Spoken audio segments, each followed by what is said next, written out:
Si tu veux découvrir ton style de personnalité, savoir qui tu es, te découvrir toi-même et mieux identifier les profils des personnes qui t'entourent, si tu as envie de mieux communiquer avec les personnes qui sont autour de toi, si tu veux savoir comment est-ce que tu réagis en situation de stress, connaître ton besoin psychologique et ceux des personnes qui t'entourent, reste sur cette vidéo car elle te concerne. Le reste, revenez pour la prochaine vidéo. Let's go guys!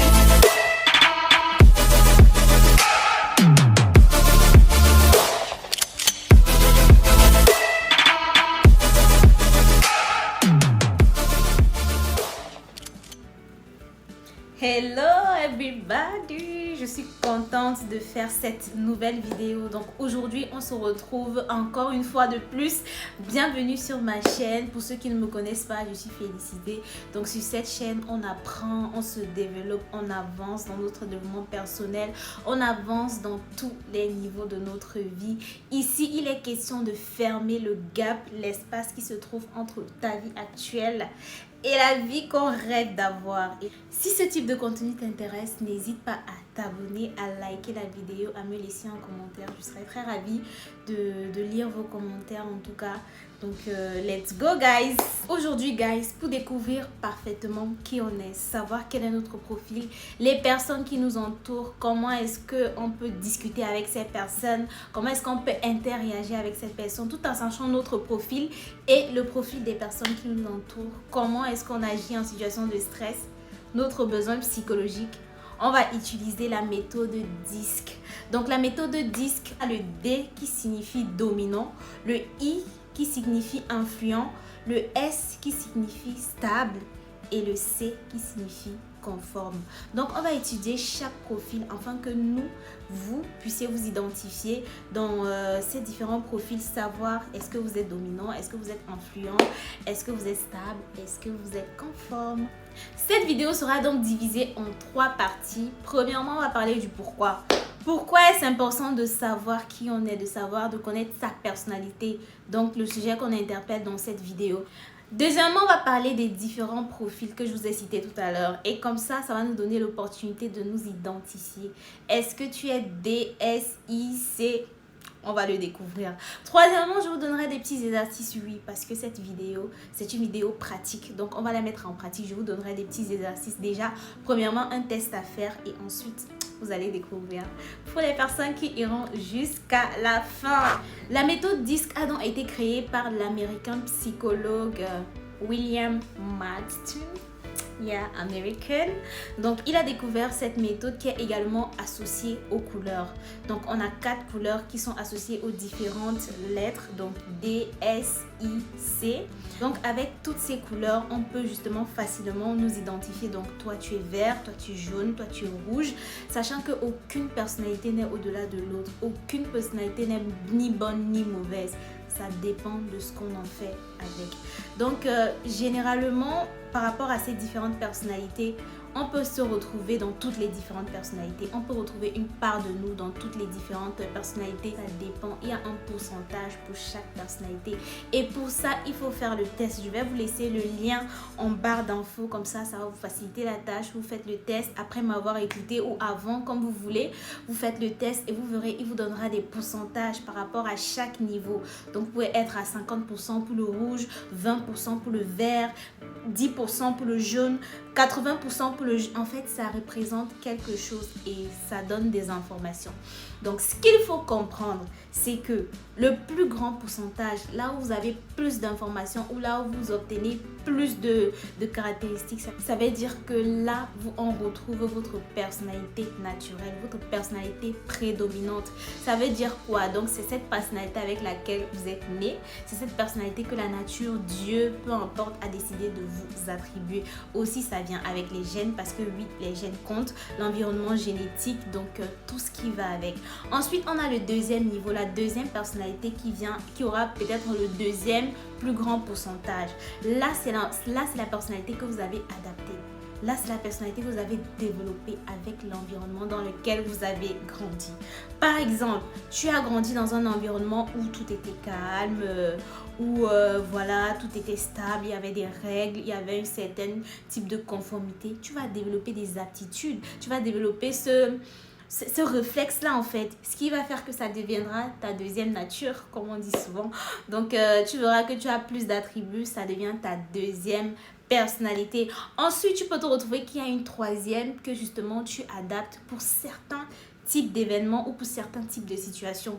Donc, tu prends ces personnalités-là, tu les adaptes pour toi quand tu es peut-être en face d'une personne précise ou en face d'une situation bien précise. Donc là, ça dépend. Donc, on a la première personnalité qui est ta personnalité de base, donc ta personnalité naturelle. La deuxième, qui est donc celle que tu adoptes en fonction de l'environnement dans lequel tu grandis et de l'éducation qu'on te donne aussi, parce que ça, oui, ça compte. Ensuite, on a le troisième niveau. Donc, le troisième niveau, c'est ce que tu adaptes en fonction de l'environnement ou en fonction de la personne qui est en face de toi, en fonction de la situation. Il peut également avoir le quatrième, donc on verra tout ça.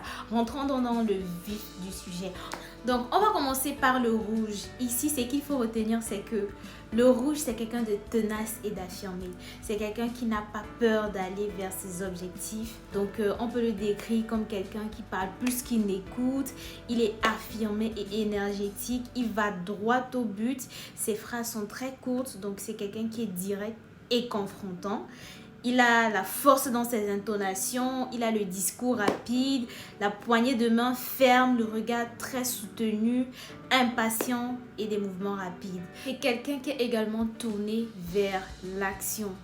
Autre chose, c'est qu'il n'a pas peur de prendre le risque. C'est quelqu'un qui est très aventurier et qui aime le risque. Donc, il est également impatient, il est rapide dans ce qu'il fait, il est tenace, il est courageux. Il pense peu aux autres, il écoute peu, donc il a ses qualités et il a ses défauts. Le besoin psychologique du rouge, c'est l'excitation et le challenge. Oui, vous l'aurez compris. C'est quelqu'un qui est toujours en train de vouloir faire de nouvelles choses. C'est quelqu'un qui veut toujours aller vers quelque chose de nouveau, qui veut découvrir, qui veut quelque chose qui l'excite. Son objectif, c'est de gagner. Donc, il veut faire des choses qui va le challenger, quelque chose qui va le défier, quelque chose qui va le pousser à se dépasser, à se surpasser même. Donc, c'est ça qui anime les personnes qui sont dominantes. Donc, si tu as en face de toi quelqu'un qui est dominant, il faut toujours lui parler de quelque chose de challengeant, quelque chose qui va pouvoir le booster, quelque chose qui va pouvoir le faire même sortir littéralement de sa zone de confort. Donc, c'est ça qui caractérise le rouge. Pour toi qui veux communiquer ou bien pour toi qui es rouge, pour les personnes qui veulent apprendre à communiquer aussi avec des rouges, c'est des personnes qui sont droites au but. Vraiment, il faut aller droit au but. Il faut leur parler de quelque chose qui les excite, quelque chose qui va les challenger, quelque chose qui va les mettre au défi. C'est ce qu'ils aiment. Donc, pour parler dans leur langage, il faut être direct, il faut être bref, il faut être vif, il faut être efficace. Donc, c'est ça qui régit le monde du rouge. Et donc, il y a 5% de la population dans le monde qui sont rouges. Et donc, il y a 80% des hommes et 20% des femmes. Donc, il n'y a que 5%. Les rouges, là, c'est généralement des chefs d'entreprise. Généralement, ça ne veut pas dire que si tu n'es pas rouge, tu ne peux pas être chef d'entreprise. Non. Ça veut dire que de façon naturelle. Donc, si c'est ta première caractéristique ou bien si c'est ta première personnalité, ce sera beaucoup plus facile pour toi parce que tu as ça en toi. Donc, voilà en ce qui concerne le rouge. Donc, son besoin psychologique, ce qu'il faut retenir, c'est l'excitation. Donc, maintenant, on va passer au jaune. Donc, les jaunes, c'est des personnes qui aiment raconter des anecdotes. C'est des personnes qui s'expriment sans formalité, sans se mettre dans des cases. C'est des personnes qui sont très flexibles, en tout cas, qui dévient dans les conversations, qui ont un ton vraiment très, très variable, qui sont plutôt théâtrales, qui ont un discours également rapide, qui ont un visage très, très animé, qui font beaucoup de gestes, qui sont très spontanés et qui ont une posture détendue. Et donc, pour décrire les jaunes en quelques adjectifs, on va parler de positivité, on va parler de sociable, loquace, enthousiaste, influent et inspiré. Donc, c'est ça ce qui caractérise le monde du jaune. Donc toutes les personnes qui sont influentes, des personnes qui sont râleurs, qui sont idéalistes, qui n'aiment pas la conformité. Donc le besoin psychologique du jaune, c'est le contact ludique et fun. Oui, c'est quelqu'un qui est très interactif, donc il aime aller vers les autres, il aime discuter avec les autres, c'est ça qui le remplit. Donc son besoin psychologique, si tu es un jaune et tu veux savoir comment tu te remplis, sache que ton besoin psychologique, c'est l'interaction, le fun, être ludique avec les autres, communiquer avec les autres, c'est ça qui te remplit. Donc si tu es dans un environnement de travail où tu n'as pas de contact avec les autres, où tu es seulement là de ton côté, tu vas sentir qu'il y a un truc qui manque. Tu vas sentir qu'il y a quelque chose qui est vide en toi. Donc, c'est parce que tu as un besoin constant. Donc, c'est ça ton besoin. Donc, pour communiquer avec les jaunes, il faut soutenir leurs idées et leurs rêves. Donc, ce sont des personnes qui rêvent beaucoup. Ils sont généralement très, très flexibles. Ce sont des personnes aussi qui sont très idéalistes. Et n'hésitez surtout pas à être très proche d'eux. Ils aiment quand on est proche d'eux, le contact physique. Ils adorent ça. Donc, ce sont des personnes qui aiment également être très stimulante, enthousiaste, optimiste, joviale, sociable, tout ce que vous voulez. Donc c'est ça qui caractérise le monde du jaune. Donc on retient ici que le besoin psychologique du jaune, c'est le contact ludique et fun. Donc, on va passer aux verts. Donc, les verts, c'est les S, les stables. Donc, comme caractéristique, les verts, ils écoutent plus qu'ils ne parlent. Ce sont des personnes qui ont une écoute active très, très développée. Ils le font naturellement. Ils expriment leurs ressentis. Ils sont tournés vers les personnes. Ils aiment les gens. Ils sont tournés vers ils aiment faire plaisir aux personnes qui les entourent. Ce sont des personnes chaleureuses qui ont peu de force dans l'intonation, qui ont un volume faible, un discours plutôt très lent. Ils ont une poignée de main douce, ils sont souriants, ils sont patients. Donc c'est ça qui caractérise le jaune. Donc quelques adjectifs, on va parler de patience, douceur, méthodique, à l'écoute, tolérant et stable. Autre chose par rapport aux verts, c'est qu'ils ne sont pas assez affirmés. Ce sont des personnes qui ne s'affirment pas énormément. Ce sont des personnes qui sont plutôt très très patientes et on peut facilement abuser de cela. Ce sont des personnes qui aiment faire plaisir aux autres et vous savez, on peut également abuser de cela. Et ce sont également des personnes très prudentes. Ils sont très différents du rouge. Ils prennent pas beaucoup de risques. Ils aiment bien leur zone de confort. Ils aiment bien leur petit train-train quotidien, métro, boulot, dodo, avoir une certaine routine bien faite. Donc voilà un peu en ce qui concerne le vert. Et donc le besoin psychologique du vert, c'est la reconnaissance en tant que personne. Ils veulent être reconnus pour qui ils sont, pour leur qualité, pour ce qu'ils font. Donc voilà le besoin psychologique du vert. Donc si tu es un vert, tu seras très en train à ce que les gens prêtent attention à ce que tu fais, qu'ils te reconnaissent, qu'ils reconnaissent ta personne, voilà. Donc pour s'exprimer avec les personnes qui sont verts, il faut accepter leurs sentiments, il faut reconnaître leurs sentiments, il faut être très très patient avec eux parce que comme je vous l'ai dit, ce ne sont pas des personnes très rapides, très affirmées. Donc il faut être très patient avec eux, il ne faut pas les pousser à parler ou à s'exprimer. Donc il faut être plutôt très chill. On passe donc maintenant à la couleur bleue, donc le C qui signifie conforme. La couleur bleue, ils sont tournés vers les faits et les tâches. Ils partagent peu leurs sentiments, ils sont conformistes, ils se concentrent dans la discussion, ils n'ont pas forcément de forte intonation ou de variation de voix, donc ils ont une attention très très rigoureuse, une posture très très contrôlée. Quelques adjectifs pour qualifier les bleus, on a précis, rigoureux, prudent, réfléchi, objectif et critique. Donc c'est ça qui qualifie le bleu. Le besoin psychologique du bleu, c'est d'être reconnu pour son travail, d'être reconnu pour ses compétences, d'être reconnu pour ce qu'il fait, donc d'être reconnu pour ses opinions. C'est ça son besoin. S'il est dans un endroit où on l'apprécie pour son travail, pour ce qu'il fait, satisfait son besoin psychologique. Donc voilà en ce qui concerne le bleu. Pour communiquer donc avec le bleu, il faut vraiment avoir une approche factuelle, être concentré sur les faits. Qu'est-ce qui s'est passé? Ça s'est passé comme ça. C'est qu'il faut faire. Donc il faut ramener des preuves par rapport à ce que vous dites. Sinon, ce sont des personnes qui vont difficilement vous croire.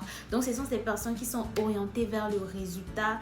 Il faut également soutenir ce qu'ils font, leur travail, leur opinion. Pour communiquer avec le bleu, soyez systématique, organisé et préparé. Ce sont des personnes conformes, donc ils ont une règle à suivre. Ils ont un environnement, une façon de travailler, un système à suivre. Donc, c'est leur façon à eux de communiquer, c'est comme ça qu'ils sont. Donc, voilà en ce qui concerne les 4 couleurs. Donc, le dominant, influent, stable et conforme. Voilà tout ce qu'il faut savoir par rapport à ces personnalités. Comme je vous l'ai dit tout à l'heure, parce que je vous aime beaucoup, je vais vous mettre le lien pour faire le test. Donc faites le test, répondez honnêtement aux questions qui viennent à vous. En tout cas, ne réfléchissez pas beaucoup. Quand une question vient, comment vous réagissez au quotidien? Vous mettez les réponses. Vous verrez qu'il vous donnera des pourcentages par rapport aux 4 différentes personnalités. Et vous verrez là où vous vous situez. Est-ce que vous êtes vert, rouge? N'hésitez pas à me le dire en commentaire.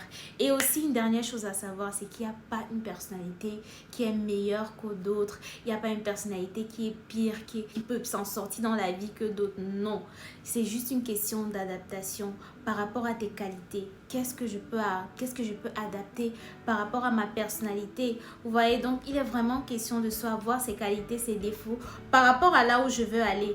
Est-ce que ces qualités, par exemple, je prends le rouge, le fait d'être vif, le fait de ne pas passer aux autres, le fait, tu regardes, où est-ce que je veux aller dans ma vie? Est-ce que ça m'aide? Est-ce que ça m'aidera? Qu'est-ce que je peux adapter? Qu'est-ce que je peux changer? Donc c'est à nous de voir par rapport à ces personnalités. Donc chaque personnalité a ses avantages et ses inconvénients comme chaque chose dans la vie. Donc, en ce qui concerne la communication entre ces différents types de personnalités, on a très bien vu qu'il y a énormément de différences entre la personne qui est rouge, qui est dominant, le jaune qui est influent, le vert qui est stable, le bleu qui est consciencieux, qui est conforme. On a bien vu toutes les différences. Donc, pour communiquer, il faut être très assertif. Déjà accepter que oui, moi je suis comme ça, je suis un vert, je suis un rouge, je suis un jaune. En face de moi, j'ai un rouge, j'ai un vert. Comment est-ce que je communique avec lui? Accepter que nous sommes différents. Donc ici, je vais vous donner une formule qui marche sur tous les coups. Donc après avoir découvert qui tu es, après avoir accepté, maintenant tu peux mettre en place ce type de formule quand il faut communiquer. Que ce soit dans ta vie personnelle, dans ta vie professionnelle, avec ton boss, avec tes amis, avec ta partenaire, pendant que tu fais des discours ou pendant... Ça, tu peux l'adopter pour tout. C'est une formule qui marche toujours. Donc, quand il faut communiquer, quand il faut s'exprimer, généralement, ce qu'on fait, c'est pointer l'autre du doigt. Ou tu n'as pas fait ça, tu peux faire ça comme ça, tu machin. Je vais vous donner une formule très simple quand il faut communiquer. Donc, pour découvrir sa personnalité, on a parlé de la méthode DISC. Maintenant, pour bien communiquer avec ces différents types de personnalités, on va parler de la méthode DESC. Donc, D-E-S-C, DESC.